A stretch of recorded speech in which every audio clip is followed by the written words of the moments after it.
Hello दोस्तों, आज हम बात करते हैं, लेकर आए हैं एक नई वीडियो उत्तर प्रदेश इंटरमीडिएट परीक्षा विषय गृह विज्ञान की। कुछ गृह विज्ञान के एग्ज़ाम्स में महत्वपूर्ण सवालों के बारे में चर्चा करेंगे। तो पहला क्वेश्चन है, अनेक कोशिकाओं से के मिलने से बनने वाली रचना है। ऑप्शन ए है शरीर, ऑप्शन बी तंत्र, ऑप्शन सी ऊतक, ऑप्शन डी अंग। तो दोस्तों, अनेक कोशिकाओं से मिलकर क्या बनता है? शरीर। तो हमारा ऑप्शन नंबर ए बिल्कुल करेक्ट है। इसी के साथ आगे बढ़ते हैं। अगला क्वेश्चन है, खोपड़ी में कितनी अस्थियां होती हैं? तो दोस्तों, खोपड़ी में अस्थियों की संख्या 22 होती है। ऑप्शन नंबर ए बिल्कुल करेक्ट आंसर है। 206 दोस्तों शरीर में होती हैं, हड्डियां, वो भी अस्थियां नहीं। आगे बढ़ते हैं। अगला क्वेश्चन है,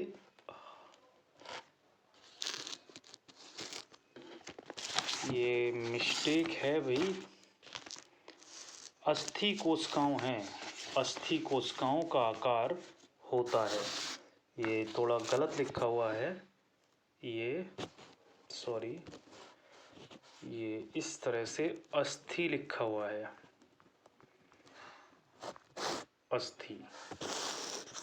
अस्थि कोशिकाओं का आकार होता है, ऑप्शन ए है गोल, ऑप्शन बी पतला एवं लंबा, ऑप्शन सी चपटा, ऑप्शन डी अनियमित।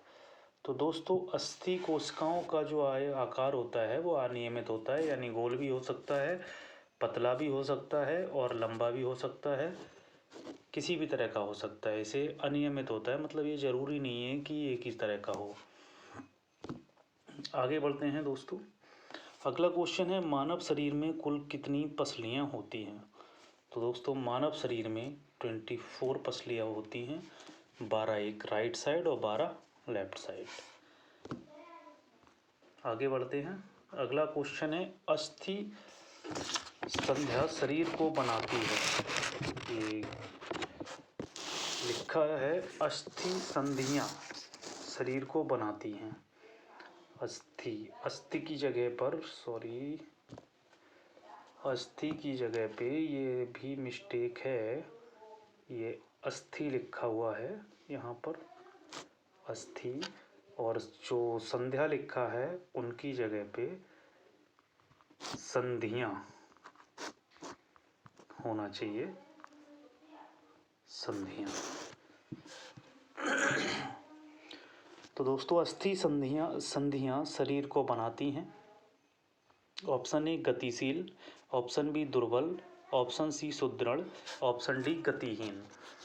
तो दोस्तों, अस्थि संधियाँ, जो संधियाँ जहाँ पर जोड़ होते हैं हम उनकी बात कर रहे हैं। तो दोस्तों, जो संधियाँ हैं वो हमारे शरीर को गतिशील बनाती हैं, क्योंकि अगर जॉइंट है बहुत जल्दी मुड़ जाता है, इसलिए उनसे हमारे शरीर की गति बढ़ जाती है। तो गतिशील है हमारा ऑप्शन नंबर ए, बिल्कुल करेक्ट आंसर है।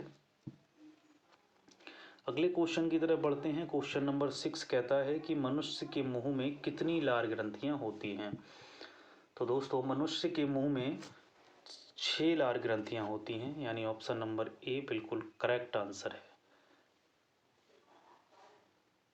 सॉरी, क्वेश्चन नंबर 5 में थोड़ी मिस्टेक है।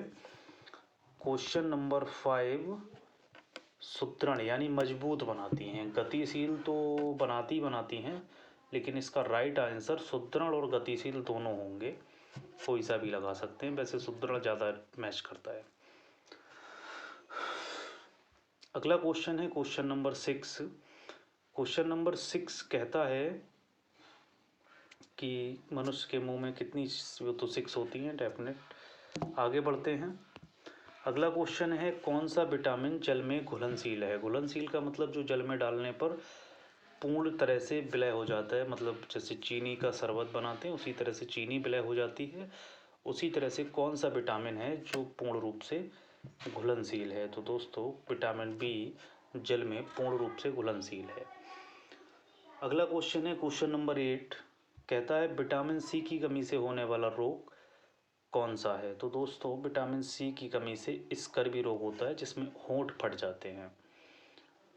होंठ फट जाते हैं, होंठों पे रूखापन आ जाता है, त्वचा रूखी हो जाती है, तो वो स्कर्वी रोग कहलाते हैं। आगे बढ़ते हैं। अगला क्वेश्चन है क्वेश्चन नंबर 9। कह रहा है विटामिन सी पाया जाता है। तो दोस्तों विटामिन सी खट्टी चीज़ों में पाया जाता है। तो हाँ, केला खट्टा नहीं है, मीठा है, ये ऑप्शन गलत है। अंकुरित अनाज ये भी कैसा भी नहीं है, गेहूँ भी कैसा भी नहीं है। आंसर बी बिल्कुल करेक्ट आंसर है।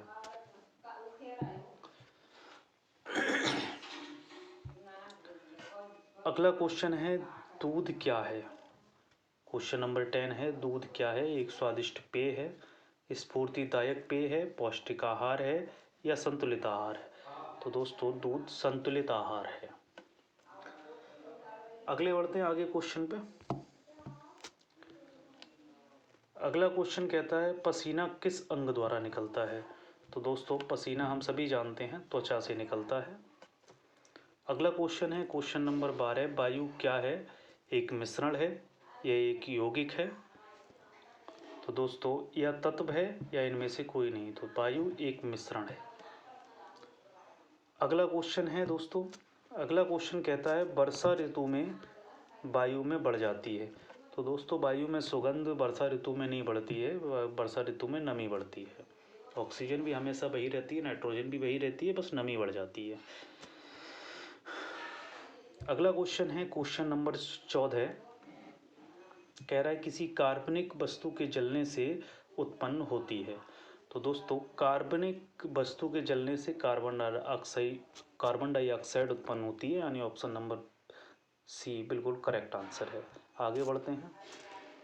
क्वेश्चन नंबर 15 कह रहा है गोबर का सर्वोत्तम वैज्ञानिक उपयोग है। तो दोस्तों गोबर का सबसे वैज्ञानिक, ये 3 जो हैं ये वैज्ञानिक उपयोग नहीं है, ये उपयोग हैं लेकिन सर्वोत्तम वैज्ञानिक उपयोग नहीं है। सर्वोत्तम वैज्ञानिक उपयोग यानी विज्ञान की बात, यानी गोबर गैस बनाना। ऑप्शन नंबर डी बिल्कुल करेक्ट आंसर है। आगे बढ़ते हैं। अगला क्वेश्चन है जल का रासायनिक सूत्र क्या है? तो दोस्तों जल का रासायनिक सूत्र सभी जानते हैं, H2O होता है, यानी ऑप्शन नंबर बी बिल्कुल करेक्ट आंसर है। अगले बढ़ते हैं क्वेश्चन नंबर 17 की तरफ। तो क्वेश्चन नंबर 17 कहता है अशुद्ध जल से कौन सा रोग होता है? तो दोस्तों अशुद्ध जल से क्षय रोग, हैजा, चेचक या इनमें से कोई नहीं? तो दोस्तों क्षय से अशुद्ध जल से हैजा फैलता है। आगे बढ़ते हैं। अगला क्वेश्चन है समाज की इकाई है। तो दोस्तों समाज की इकाई स्कूल है, परिवार है, समुदाय है, या घर है? तो दोस्तों समाज की इकाई परिवार है। आगे बढ़ते हैं क्वेश्चन नंबर 19 की तरफ। क्वेश्चन नंबर 19 कहता है गर्भधारण करने का प्रमुख लक्षण क्या है? मासिक धर्म बंद हो जाना, योनि स्राव अधिक हो जाना, जी में चलाना, ऑप्शन डी ये सभी।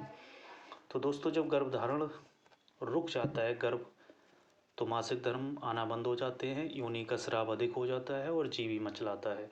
यानी ये तीनों ऑप्शन सही हैं, लेकिन हमें एक विकल्प भरना होगा, तो यानी ऑप्शन डी बिल्कुल करेक्ट आंसर है।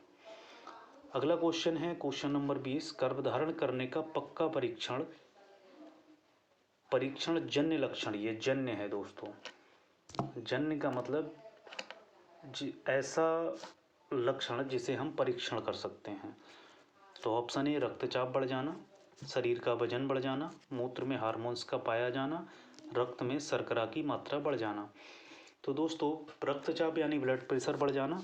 तो ब्लड प्रेशर तो वैसे भी बढ़ जाता है, ये कोई पक्का लक्षण नहीं है। शरीर का वजन बढ़ जाना।